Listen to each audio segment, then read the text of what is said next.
খুব বিকট একটা শব্দ হয়। এরপরে আমার বুকে এসে বুলেটটা এখানে ডান দিকে লাগে। এরপরে পিঠ দিয়ে বের হয়ে মানে মেরুদণ্ডের পাশ দিয়ে বের হয়ে গিয়ে আমার ফুপু বরাবর পিছনে ছিল, তার মুখে গিয়ে এরপরে গলায় চলে যায়। বুকের দিকে তাকানোর পরে দেখতেছিলাম যে বুক দিয়ে শুধু রক্ত বের হচ্ছে। আমার ধারণা হচ্ছে যে এটা হেলিকপ্টার থেকেও আসতে পারে, এছাড়া অন্য কোনো বিল্ডিং থেকে আসতে পারে। প্রথমে জানতে পারিনি যে আমার ফুপু মারা গেছে। আমাকে বলা হয়েছিল যে তারও ট্রিটমেন্ট চলতেছে।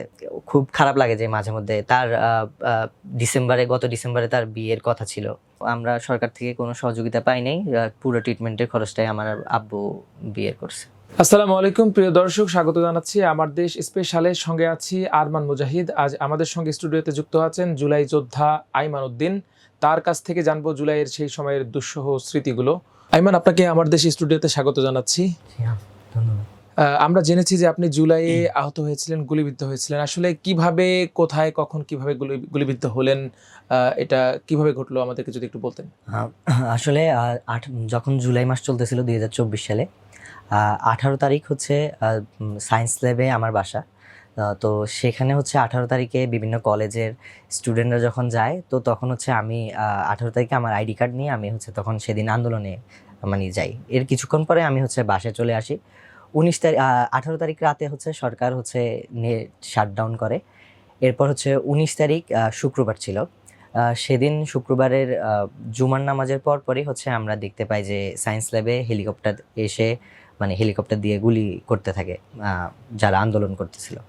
তো 3টার সময় মোটামুটি চারিদিকে পরিস্থিতি শান্ত হয়ে আসে, রাস্তাঘাটে তখন কেউ ছিল না। এরপরে 4টার আশেপাশের সময় আমি আমার ফুপু আর আমার ছোট ভাই মিলে আমরা ছাদে উঠি। ছাদে ওঠার পরে হচ্ছে আমার মাথার উপরে একটা সাদা ড্রোন ছিল রাস্তার উপরে। সাদা ড্রোনের দিকে আমরা হচ্ছে প্রথমে আমি আমার ভাইকে দেখাচ্ছিলাম যে সাদা ড্রোন এরকম ছিল। এরপরে আমি তখনও ছাদের মাঝখানে ছিলাম, আমাদের ছাদটা ছিল 10 তলা। এরপরে আমি ছাদের সামনের দিকে যাচ্ছিলাম। তখন হচ্ছে সামনের দিকটা থেকে একটা বুলেট এসে আমার প্রথমে খুব বিকট একটা শব্দ হয়। এরপর আমার বুকে এসে বুলেটটা এখানে ডান দিকে লাগে। এরপরে পিঠ দিয়ে বের হয়ে মানে মেরুদণ্ডের পাশ দিয়ে বের হয়ে গিয়ে আমার ফুপু বরাবর পিছনে ছিল, তার গলায় মুখে গিয়ে এরপরে গলায় চলে যায়। সাথে সাথে আমার ফুপু পড়ে যায়। আমি হচ্ছে প্রথমে বিশ্বাস করতে পারতেছিলাম না যে আমার গায়ে এসে গুলিবিদ্ধ হয়।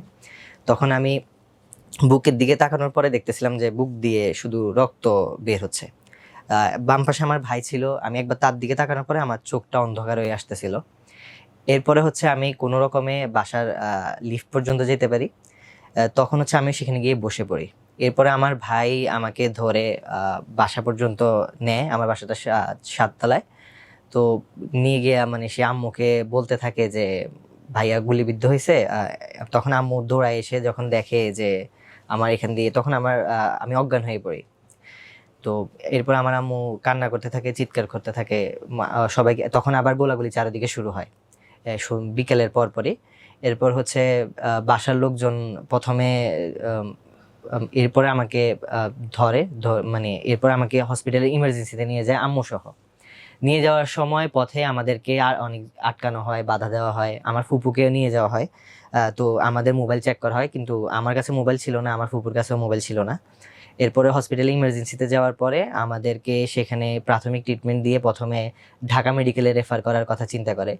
কিন্তু যদি তখন পরিস্থিতি এমন খারাপ ছিল যে মানে কাউকে অন্য হসপিটালে রেফার করা বা এটা সম্ভব ছিল না।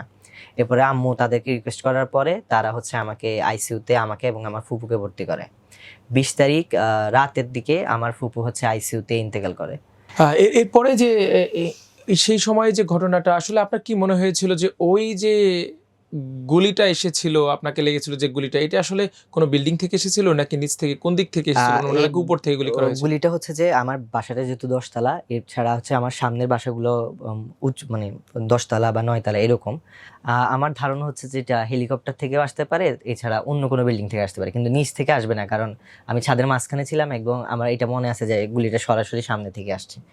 মানে এখন হয়তো বা এটা হেলিকপ্টার থেকে হতে পারে কিংবা আপনার অন্য কোনো ছাদের বিল্ডিং থেকে হতে পারে। আপনি যেহেতু 19 তারিখের এই ঘটনা, এরপর তো আওয়ামী লীগ সরকার আরো প্রায় 15 দিনের মতো ক্ষমতায় ছিল। সেই সময়ে আসলে কোনো ধরনের বিড়ম্বনায় পড়তে হয়েছিল কিনা আপনার হ্যাঁ, পরিবারকে? যেমন আমাদেরকে কয়েকটা এজেন্সি থেকে কল দেওয়া হয়েছিল যে আমি কোনো রাজনৈতিক দলের সাথে সম্পৃক্ত আছি কিনা। এরপরে বলা হয়েছে যে মানে আমার ফুপু কোনো রাজনৈতিক দলের সাথে সম্পৃক্ত আছে কিনা। তখন বলা হয়েছে যে না, আম, মানে আমরা কোনো রাজনৈতিক দলের সাথে সম্পৃক্ত নাই। ছাড়া হচ্ছে যে যেহেতু আমার বাবা বাইরে ছিল, তখন হচ্ছে নেট অফ থাকার কারণে আমার গুলিবিদ্ধ হওয়ার ঘটনা বা আমার ফুপু শহীদ হওয়ার ঘটনাটা আমরা জানাতে পারিনি। 2 দিন 3 দিন পরে হচ্ছে আমার আব্বু জানতে পারে, কিন্তু তখন আব্বু দেশে মানে আসতে পারে নাই, টিকিট পাচ্ছিল না। কিন্তু অনেক জায়গা থেকে হচ্ছে আমাদেরকে বলা হইতেছিল যে মানে আম্মুকে বিশেষ করে যে আমি তো আইসিইউতে ছিলাম, আম্মুকে কিছু ভয়ভীতি দেখানো হয়েছিল, মানে আমি কোনো দল করি কিনা বা স্থানীয় আওয়ামী লীগ বা এরা কেউ নাকি সরকারের পক্ষ থেকে ভয়ভীতি দেখানো হয়েছে? তৎকালীন আসলে সরকার? তখন হচ্ছে যে আমাদের যতটুকু মনে আছে যে সরকারের বিভিন্ন ইয়া থেকে কল করে জিজ্ঞেস করতেছিল যে আমি কোনো দলের সাথে সম্পৃক্ত আছি কিনা। আর হসপিটাল থেকে বলা হয়েছিল যে ডক্টররা বলছিল তাদের উপরে প্রেশার আছে, যে আমাদেরকে ট্রিটমেন্ট দেওয়া নিয়ে তাদের উপরে অনেক প্রেশার। আর এছাড়া আমি অনেককে তখন দেখি যে গুলিবিদ্ধ হয়ে কেউ চোখে, কেউ পেটে গুলিবিদ্ধ হয়ে প্রতিনিয়তই আসতেছিল। আমার এতটুকু মনে আছে যে আইসিইউতে আসার আগে আমাকে অনেক যারা গুলিবিদ্ধ হয়েছে বা তারা হচ্ছে আমাকে নিজেদের এই অবস্থা থেকেও তারা আমাকে ভরসা দিচ্ছিল। এছাড়া একে অপরকে অনেক ভরসা দিচ্ছিল। মানে খুব মেসাকার একটা অবস্থা ছিল। মানে সেকেন্ডে সেকেন্ডে রুগী আসতেছে, সবাই গুলিবিদ্ধ, কেউ চোখে গুলিবিদ্ধ, কেউ পেটে গুলিবিদ্ধ, এরকম অবস্থা ছিল। এরপর জুলাই তো চলে গেল, আপনি সুস্থ হলেন। তারপর আপনি আইসিইউ থেকে বের হওয়ার পর আপনার কি কোনো ধরনের ট্রমার মধ্যে পড়তে হয়েছিল কিনা? মানসিক কোনো সমস্যার মধ্যে ছিলেন আমার কিনা? প্রথমে হচ্ছে আমাকে প্রথমে যেদিন রিলিজ দেওয়া হয়, এরপরে আমি আবার অসুস্থ হয়ে পড়ি। এরপরে হচ্ছে আমাকে 5ই আগস্টে হচ্ছে রিলিজ দেওয়ার পরে আমাকে আবার মানে বুকের, যেহেতু আমার বুক ভেদ করে গুলিটা গেছে, আমার ভিতরে হচ্ছে তখনও পুরোপুরি রিকভার করেনি। এই কারণে আমার প্রায়ই ব্যথা উঠতো কয়েক মাস থেকে, মানে এই সমস্যাটা ছিল। এছাড়া হচ্ছে আমি তখনও ঠিক করে হাঁটাচলা করতে পারতাম না। ট্রমা বলতে আমার ফ্যামিলি হচ্ছে যেহেতু একজন আহত হয়েছে, আবার আমার ফুফু মারা গেছে, আমার ভাই হচ্ছে, আমার ভাইরা যেহেতু ছোট ছিল, একা ছিল তারা বাসায়, তারা খুবই ট্রমাটাইজ হয়ে পড়ে। এরপরে আমার মাও খুব ট্রমাটাইজ হয়ে পড়ে।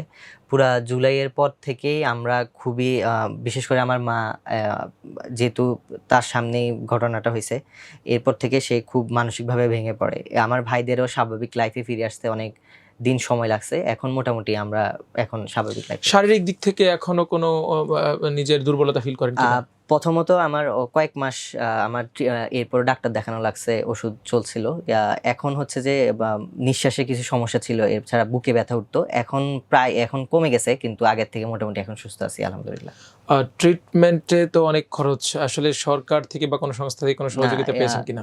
এটা এখনো আমরা সরকার থেকে কোনো সহযোগিতা পাই নাই। পুরো ট্রিটমেন্টের খরচটাই আমার আব্বু বিয়ে করছে। আর আরেকটি বিষয় সেটি হচ্ছে যে আপনি তো স্টুডেন্ট, তখন কিসে পড়তেন আর এখন কি পড়ালেখায় কোনো সমস্যায় পড়তে হচ্ছে কিনা, যে পড়তে গিয়ে নিজে পড়াশোনার ক্ষেত্রে কোনো সমস্যা হচ্ছে কিনা? যেহেতু আমার তখন আমি অ্যাডমিশন পরীক্ষার্থী ছিলাম, অ্যাক্সিডেন্টের কারণে হচ্ছে আমি আর কোথাও পরীক্ষা দিতে পারিনি। এরপরে এখন হচ্ছে আমি প্রাইভেটে রিসেন্ট ভর্তি হই।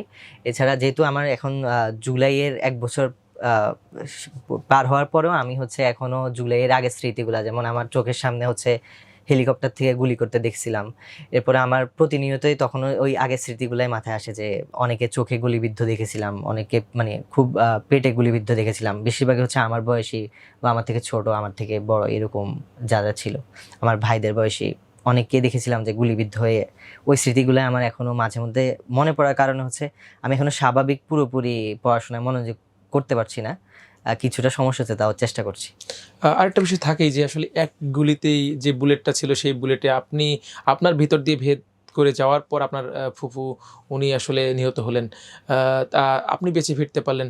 তারপর এই স্মৃতিগুলো আপনাকে মাঝে মাঝে কাঁদায় কিনা? আমি আসলে প্রথমে জানতে পারিনি যে আমার ফুপু মারা গেছে। আমাকে বলা হয়েছিল যে তারও ট্রিটমেন্ট চলতেছে। এরপরে যখন আমি রিলিজের সময়, তখন আমি জানতে পারি যে আমার ফুপু বেঁচে নেই। এরপর হচ্ছে যে আমার খুব মানে মানসিকভাবে আমি খুব ইয়া অসুস্থ, মানসিকভাবে খুব ভেঙে পড়ি। কারণ হচ্ছে মানে একই গুলিতে আমার ফুপু মারা গেছে। আমার এই জিনিসটা খুব আফসোস হচ্ছিল যে যদি হয়তোবা সে না থাকতো তাহলে আজ সে বেঁচে যেতে পারতো। বা খুব খারাপ লাগে যে মাঝে মধ্যে তার গত ডিসেম্বরে তার বিয়ের কথা ছিল। বিয়ে হওয়ার কথা ছিল। আর আরেকটা বিষয় সেটি হচ্ছে যে এই যে জুলাইয়ে আপনি আন্দোলনের সাথেও সম্পৃক্ত ছিলেন না। আপনি শুধু নিজের বাসার ছাদে গিয়ে এই আহত হলেন বা একটা আপনি একটু ভিকটিম হয়ে গেলেন। তো আপনার কি মনে হয় না যে আসলে এই আপনার উপর কত বড় অন্যায় করা হয়েছে? তাদের যে বিচার প্রক্রিয়া যেরকম চলছে, আপনার এখন প্রত্যাশা কি আসলে কি মনে হয়? যেহেতু আমি আশা করেছিলাম যে জুলাইয়ের যে আমার এমনিতে মৌন সম্মতি ছিল যে সব বিষয়ে কোটার বিষয়টাতে, কিন্তু আমি অ্যাডমিশন পরীক্ষার্থী হওয়ায় তখন আমি পুরোপুরি আন্দোলনে যুক্ত হতে পারিনি।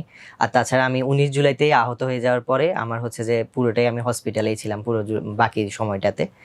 আর এই প্রত্যাশা বলতে আমি চেয়েছিলাম যে সরকার এটার দ্রুত বিচার করবে বা এই ঘটনাগুলো সুষ্ঠু তদন্ত করে বের করবে কে বা কারা এরকম গুলি করেছে বা কেন এরকম হয়েছে। কিন্তু এখন পর্যন্ত আমরা দেখিনি যে তেমন কোনো অগ্রগতি হয়েছে বিচারের। এখন জুলাইয়ের ১ বছর চলে গেল, ২৪-এর সেই রক্তাক্ত জুলাইয়ের ১ বছর পার হয়ে যাচ্ছে।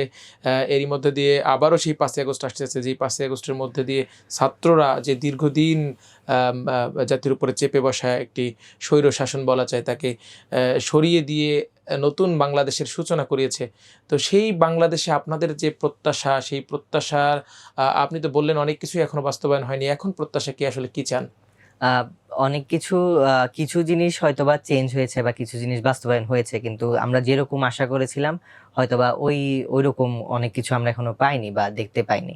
আমি আশা করি যে এখনো যারা বা কিছু সিস্টেম যেমন রাষ্ট্রীয় যে বাহিনীগুলো আছে, এগুলো যে সংস্কারগুলা বা যে মৌলিক যে সংস্কারগুলো আছে, এগুলো যাতে দ্রুত করা হয়, এতটুকুই আশা করি। সর্বশেষ আপনার কাছে যেটি জানতে চাবো সেটি হচ্ছে যে বিচার নিয়ে এই চলছে এক ধরনের নির্বাচন বিচার। আপনি যদিও ছাত্র, এগুলোর সাথে খুব বেশি একটা সম্পৃক্ত না রাজনীতির সাথে, তারপরেও আপনার কাছে প্রত্যাশা আসলে বাংলাদেশের যে নির্বাচনী কালচার বা বিচার নিয়ে যে একরকম রাজনৈতিক দলগুলোর উপর মতবিরোধ, আপনি একজন জুলাই আহত বা জুলাই যোদ্ধা হিসেবে কি তাদের কাছে আপনার প্রত্যাশাটা কি থাকবে? তাদেরকে কি মেসেজ দিতে চান?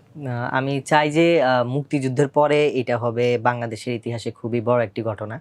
তো সেই হিসাবে আমি চাই যে এই ঘটনাগুলোর জুলাইয়ের যে দরকারি যে বিচারটা আছে, তাছাড়া জুলাইয়ের আনুষঙ্গিক যে সংস্কারগুলো আছে, এগুলা করার পরে তারপর হচ্ছে একটা সুন্দর নির্বাচন দিলে তখন আমি চাই যে এরপরে যাতে একটা নির্বাচন হয়, কিন্তু আগে যেন জুলাইয়ের যে বিচার বা জুলাই যে সংস্কারগুলো রাষ্ট্র সংস্কারের যে প্রস্তাবনাগুলো সেগুলো যাতে দ্রুত আগে করা হয়।